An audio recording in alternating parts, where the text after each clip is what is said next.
Oh, mais c'est quoi cette bouteille qui me fait chier là, qui fait du bruit pendant que j'enregistre? Allez, pouic. Supplément Geek, épisode 1, saison 3, générique.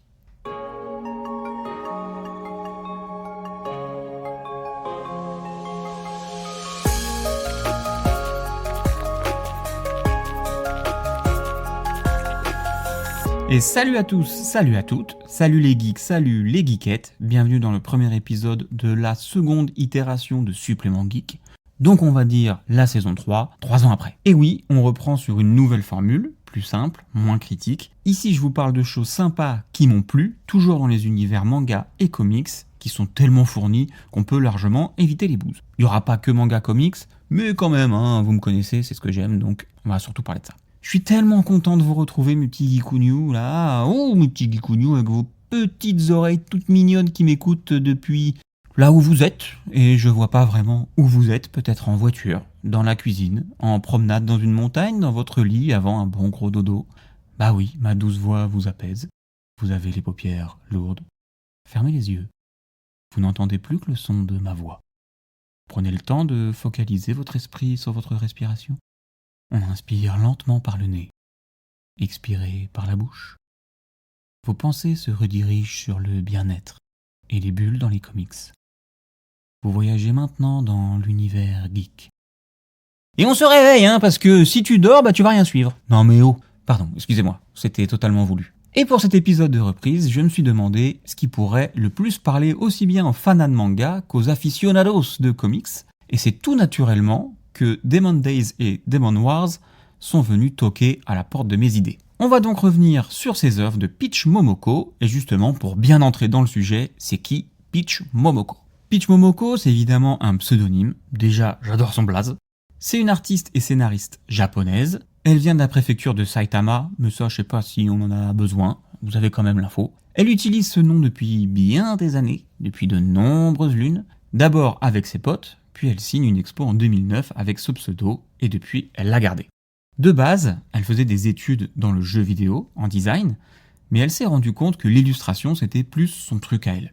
Je vous passe les années d'études, les mouvements entre le Japon et les US, mais elle a fait quelques jobs plutôt cool, surtout en tant que cover artiste. Elle a participé à de nombreux événements, où elle a pu rencontrer Grant Morrison, par exemple, qui lui a offert, enfin, lui et d'autres éditeurs, quelques pages dans le magazine Heavy Metal. Heavy Metal, vous le dites comme vous voulez avec l'accent ou pas.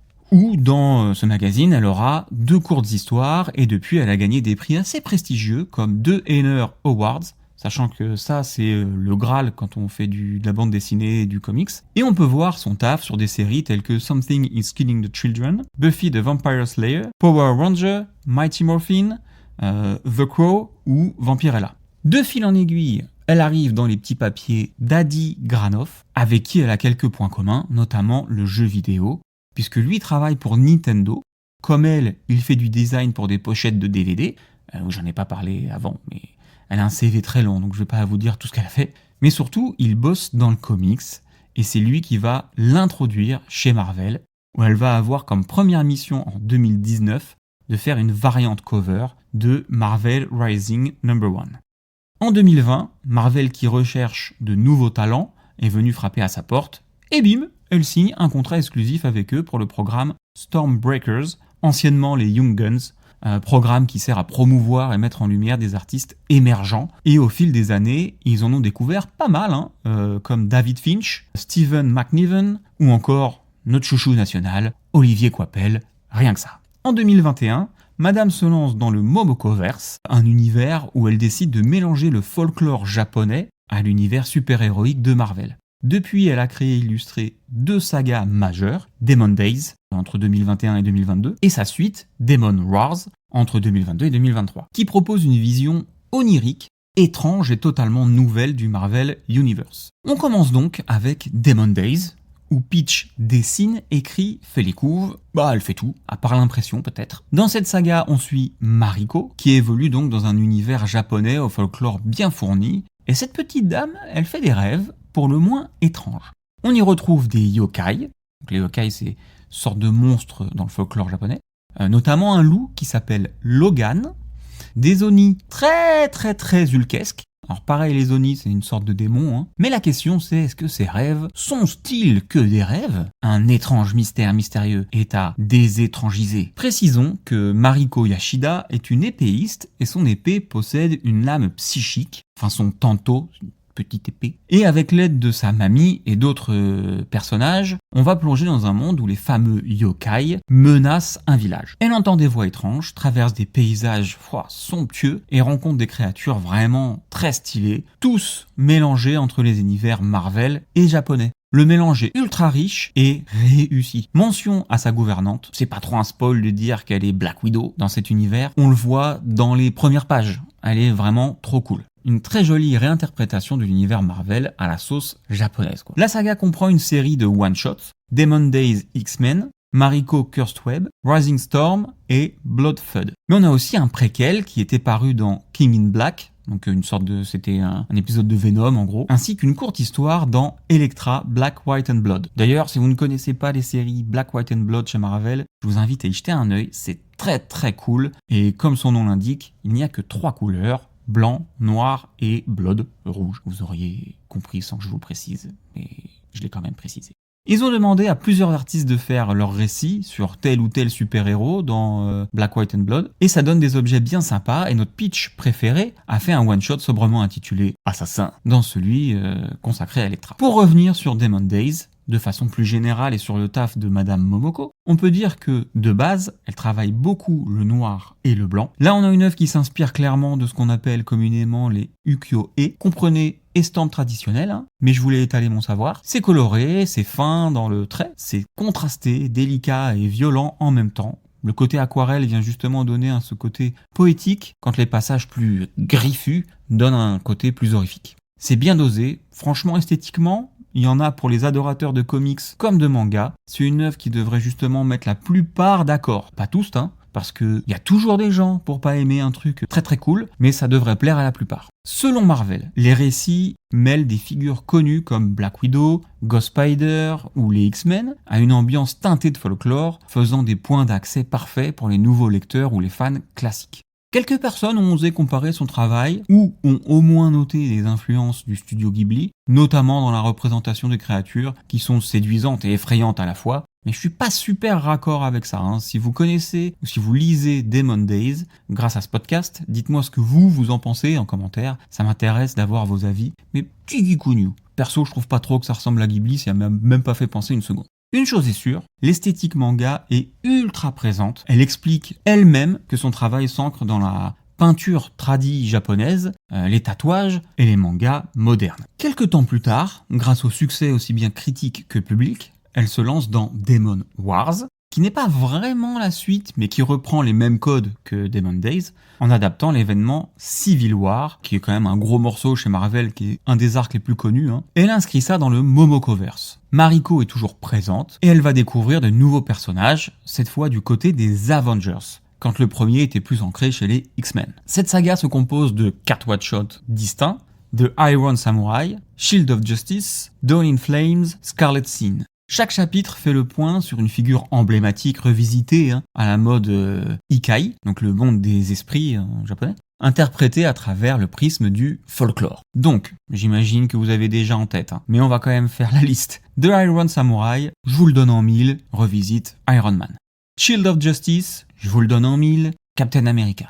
Dawn in Flames, plus dur celui-là, moins obvious, mais je vous le donne quand même en 1000, s'appuie sur la mythologie de Phoenix Saga, mettant en scène Phoenix face à Magic. Momoko évoque ainsi l'incarnation des thèmes de vie et de destruction via Inotori, l'oiseau feu, Jean Grey dans l'univers Marvel, et un Oni assez punk, le personnage de Magic. Pour les connaisseurs, Inotori, ça fait penser à une œuvre plutôt importante d'Osamu Tezuka. C'est pour ça que j'insiste un peu plus sur ce petit arc-là, le papa de Astro, le petit robot, ou Astro Boy si vous préférez. Et enfin, le dernier arc, le dernier chapitre, Scarlet Sin, présente une version de, je vous le donne en 1000, Scarlet Witch, nommée Momiji, créée autour de l'idée du Anya. Dans le théâtre No, vous voyez ce masque un peu cornu là, souvent rouge ou bleu, cette figure qui représente la colère et la jalousie féminine transformée en démon. Ça envoie la sauce. Momoko explique qu'à la différence de Demon Days, où les yokai devaient ressembler à des humains,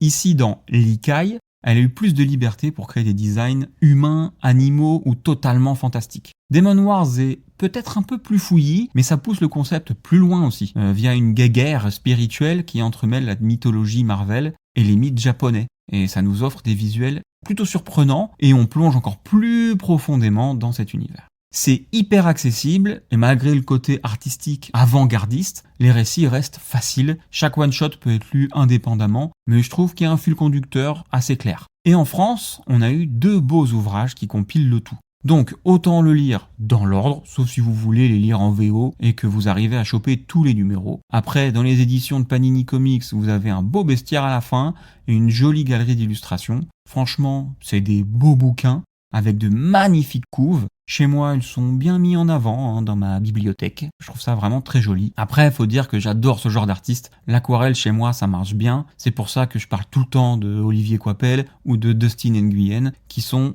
de mon point de vue, des génies. Vous l'aurez compris, je suis ultra fan de ce qu'a fait Peach Momoko avec Demon Days. Elle a bien fait d'inaugurer le Momokoverse en faisant un savant mélange entre les personnages et les récits familiers dans un univers nourri des légendes japonaises. C'est beau, c'est saisissant. Tout le monde le dit, c'est aussi un peu effrayant, gentiment effrayant, et c'est surtout bien rythmé. Je ne peux que vous conseiller de lire Demon Wars et Demon Days. Depuis, elle a continué à opérer chez Marvel, sur Ultimate X-Men, où elle signe le scénario et le design, mais aussi pour Marvel Rival, où elle fait du comics aussi, mais participe également à l'élaboration du jeu vidéo.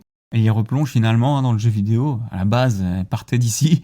Par contre, rien en vue en ce qui concerne une suite du Momokoverse pour l'instant. Vous pouvez quand même trouver un beau bouquin, toujours chez Marvel Panini, qui rassemble les couvertures les plus stylées de l'illustratrice. Ça s'appelle Marvel Nightmare Art of Peach Momoko. Mes petits geekouniou, on a fait un beau tour de ce qu'est Demon Days et Demon Wars. J'espère vraiment que ça vous rendra curieux si vous ne connaissiez pas, ou que ça vous a agréablement replongé dans cet univers riche et magnifique si vous étiez déjà familiarisé avec ces ouvrages. Il est temps pour moi de replonger le nez dans un bouquin, ou de dormir peut-être, ou de manger. J'ai pas encore mangé, j'ai oublié de manger. Mangeons, et on se dit à très vite sur votre plateforme d'écoute favorite pour un nouvel épisode de Supplément Geek. Ciao les geekouniou. Partagez, mettez 5 étoiles et des commentaires, plutôt sympa. Bisous, bye bye. Hasta la vista, baby. Un étrange mystère mystérieux et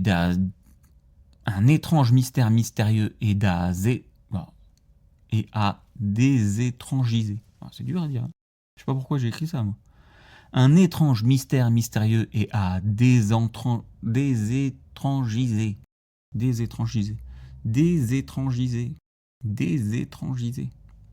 Un étrange mystère mystérieux est à désétrangiser. Pas mal.